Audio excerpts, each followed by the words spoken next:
I'd like to give the floor to the second panelist, Mrs. Nino Burjanadze, is a former acting president of Georgia and the current speaker of the Georgian parliament.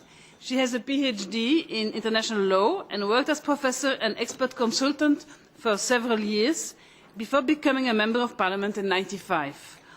From 2000 to 2008, she was vice president of the Parliamentary Assembly of the Organisation for Security and Cooperation in Europe. You have the floor, Madam President.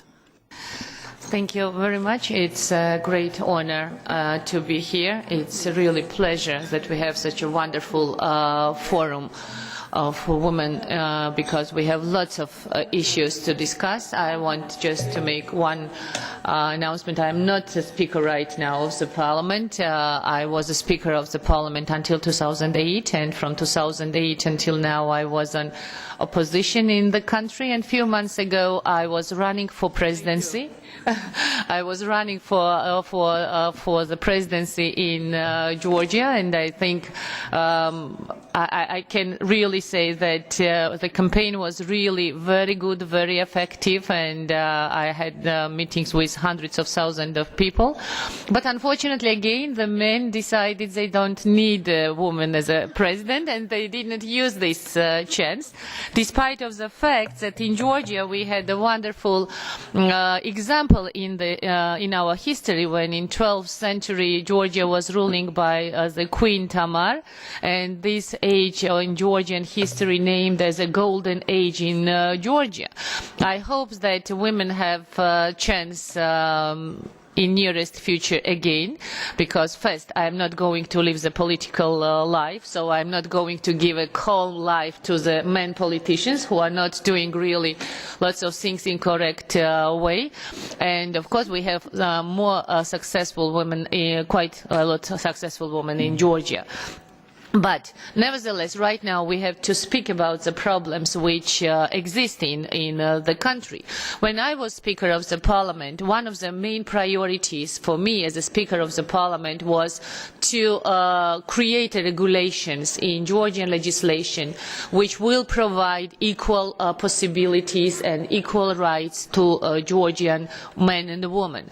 And on the level of legislation, it was really done quite successfully. So I can say right now that in the Georgian constitution and other legislation, we ensure gender equality. And in fact, Georgia has ratified several international documents which prohibit any kind of discrimination.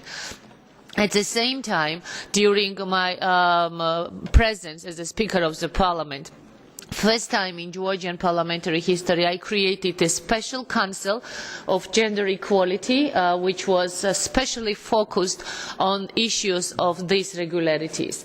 But unfortunately, we have to say that regularities are not enough. Despite of the fact that in many countries, and maybe probably in most countries, on the level of legislation we have solved these problems in major countries, nevertheless these regulations are not working. And we all, especially in the countries of not traditional democracies, let's say, we all faced with the problems that one thing is what we have in the legislation, and another thing is, does this legislation working really? How we can implement the legislation or rule of law or rules which we are trying to put in the legislation, how we can implement and how we can provide really equal rights to men and women. In Georgia, we have no problems, such problems as inequality, for example, in education, inequality in the health care, but still we have, despite of the fact that, for example, we have representation in the parliament and we had 15.6% of women in the parliament, it's not enough. We all understand it quite well.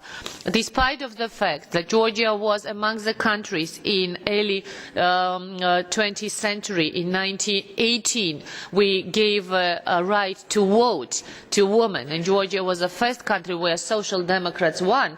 Nevertheless, we still have the same problem as you mentioned right now, when we have lots of women who are very active, who are very seriously involved in participation of NGO sector.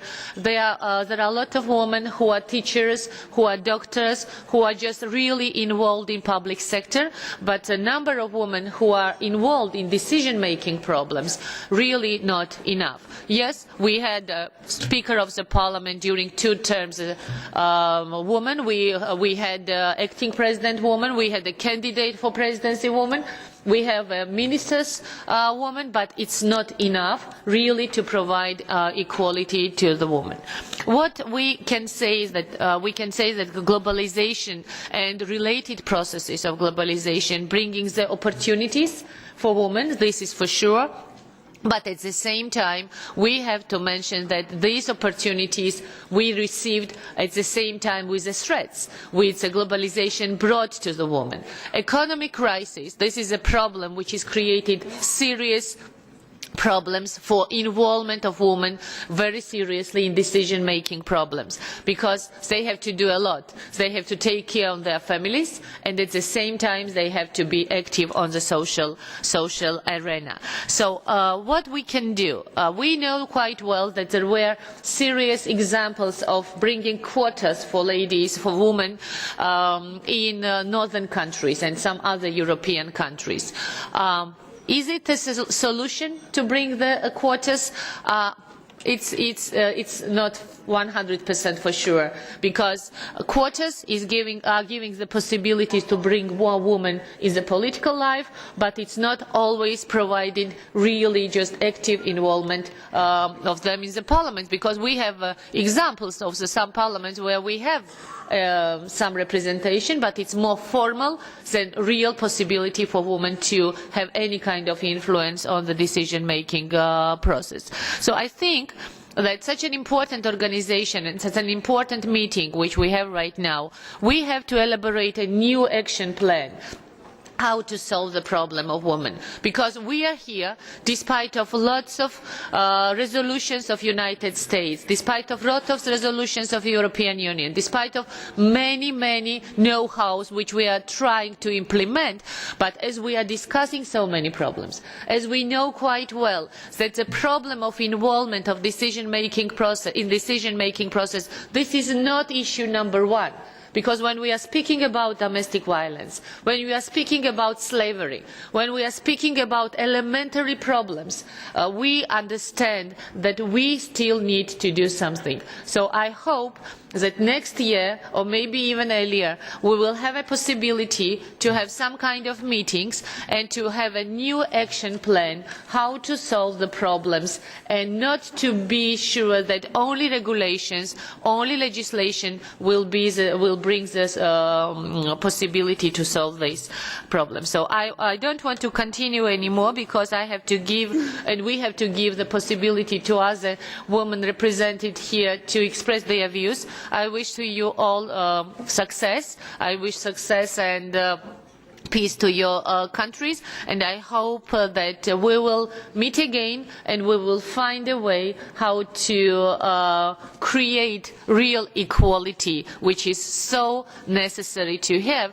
And maybe one last point, what is most important, and we are women and we are all mothers, I think education is the most important, which can bring a solution for equality. I have 2 sons, and I know that what I'm trying to explain to them, how they should act concerning women equality, how they should live, just taking into account the necessity of equality.